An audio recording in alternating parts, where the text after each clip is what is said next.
Ah, le Pentax, appareil photo mythique que je rêvais un jour de pouvoir manipuler, et bien aujourd'hui je peux vous le dire, c'est fait. Alors j'aimerais bien en réalité disposer du kit complet, mais en fait ce n'est pas le cas puisque je ne dispose que de l'objectif. Le corps m'a été prêté par Angélique Boissière que j'ai déjà interviewé sur cette chaîne et j'en profite ici pour la remercier pour sa dispo et sa confiance. Comme je vous le disais juste avant, je dispose quand même de l'optique qui est un 105 f2.4 qui est une optique très réputée pour les Pentax 6.7, je crois que même que c'est l'optique qui ressort le plus souvent notamment pour le portrait. Et je dois dire que l'histoire associée à l'achat de cette optique est assez sympa. Pour vous la faire courte, j'ai eu énormément de chance sur l'achat de l'objectif, puisque je me baladais complètement par hasard sur une foire en région parisienne, je chinais un petit peu comme d'habitude, sans trop y croire. Et donc j'arrive sur un des stands où la personne vendait différents types de matériel, un peu de matériel photo, et en l'occurrence le 105. Je sais que c'est des bonnes optiques, je sais que c'est réputé, donc je m'y intéresse un petit peu, je commence à regarder d'un peu plus près en me disant bon bah est-ce que le matériel est en bon état, etc. Les bouchons avant et arrière étaient présents, en bon état, et étaient vendus aussi avec l'optique forcément. Les lentilles, il n'y avait pas de souci particulier, il y avait juste la lentille frontale qui avait un petit peu d'humidité, mais c'était vraiment superficiel. Il n'y avait aucun problème de fond sur l'optique qui l'empêchait de fonctionner et de fournir le rendu qu'elle doit fournir. Donc du coup je me suis dit je vais sauter sur l'occasion, j'ai demandé le prix, la personne m'annonce 130 €, ce qui était déjà un prix vachement bas, mais je me suis dit que j'allais quand même le négocier et je crois que je l'ai chopé pour 115 balles, un truc comme ça. Donc vraiment une super affaire cette optique, et quand on sait que le combo du Pentax avec l'optique se vend quasiment autour des 1000 balles sur les sites d'occasion quand l'appareil est fonctionnel, franchement c'était une plutôt bonne affaire. Pour ceux qui ne connaîtraient pas le Pentax 6.7, je vous briefe rapidement dessus. Donc c'est un moyen format en 6 par 7, donc c'est-à-dire que vous faites des photos en 6 cm par 7 cm sur le négatif. Vous pouvez faire du coup 10 vues maximum par pellicule 120. Et c'est un appareil du coup dont la première version a été sortie en 1969 et qui était destiné aux photographes qui voulaient emmener du moyen format sur leur reportage. Et d'ailleurs c'est un boîtier qui ressemble assez fortement à un appareil photo 35 mm classique, c'est juste qu'il est sous stéroïde parce qu'il est beaucoup plus gros et aussi beaucoup plus lourd, il fait quand même plus de 2 kg au total. Grâce à Angélique, j'ai donc pu tester le Pentax 6.7 avec le 105 2.4 sur 4 pellicules en tout. Donc j'ai utilisé de la Cosmo Photo, donc de la Foma 100, 2 Portra 400 et une Delta 400 avec une utilisation majoritairement sur du portrait, on va pas se le cacher, parce que c'est un appareil qui est quand même vraiment fait pour, avec une optique qui est vraiment fait pour aussi, et moi vu que j'aime beaucoup faire du portrait, je l'ai clairement envisagé comme ça, d'autant que moi les tests que je faisais c'était aussi pour me rendre compte si l'appareil photo pour ma pratique du portrait était pertinent, et sans vouloir vous spoiler, je crois que j'ai ma réponse. La suite de cette vidéo ne sera donc pas un test complet du Pentax, c'est vraiment pas l'idée. Là j'avais vraiment envie de vous donner mes premières impressions à chaud. Le premier avantage que j'ai trouvé au Pentax 6.7, et je crois que c'est l'avantage principal et ce pourquoi il est tant apprécié par les photographes qui le possèdent, c'est la qualité des images produites, et notamment avec le 105 mm. Le flou d'arrière-plan est magnifique, et au-delà de ça, l'optique permet vraiment de bien détacher son sujet du fond, ce qui est un des principaux critères en portrait. L'optique associée à la taille du format 6.7 confère également un très beau modelé au visage, ce qui renforce la pertinence de son utilisation en portrait.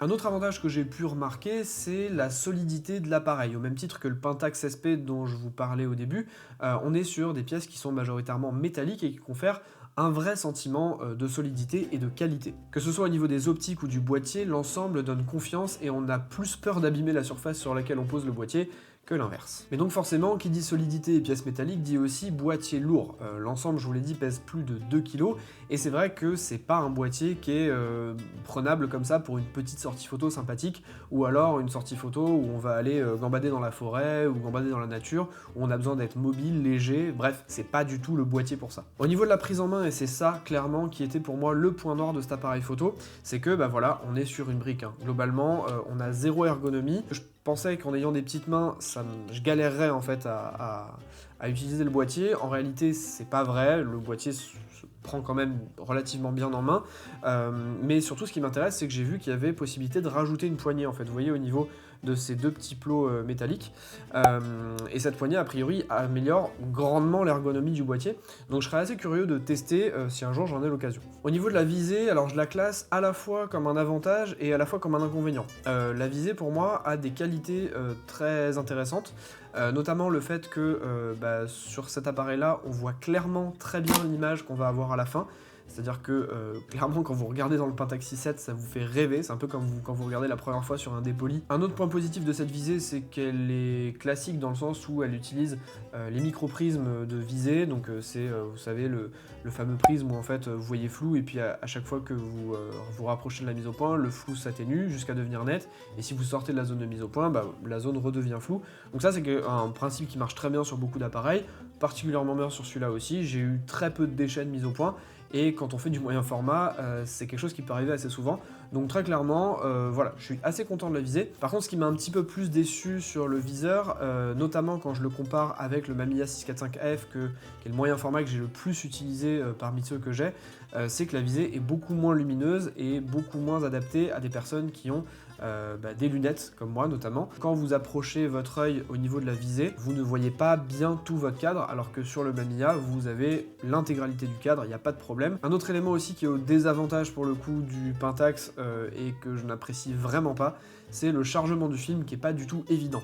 En discutant avec Angélique, qui a beaucoup plus l'habitude que moi, elle me confiait que le chargement n'était pas du tout intuitif pour elle non plus, et c'est ce que j'ai pu expérimenter aussi, c'est carrément galère de charger son film avec le Pentax. Après, si jamais vous avez des techniques imparables, dites-moi, mais franchement, moi, des 4 pellicules que j'ai faites, à chaque fois quasiment, j'ai galéré à charger mon film. En fait, vous avez un système de 2 loquets qui permettent de verrouiller et ou libérer les axes en plastique de vos bobines 120, et ces derniers ont un fonctionnement très peu ergonomique, voire pas intuitif du tout. La manipulation des axes est d'ailleurs assez difficile et me rappelle très fortement le Kiev 60 qui utilisait ce même principe.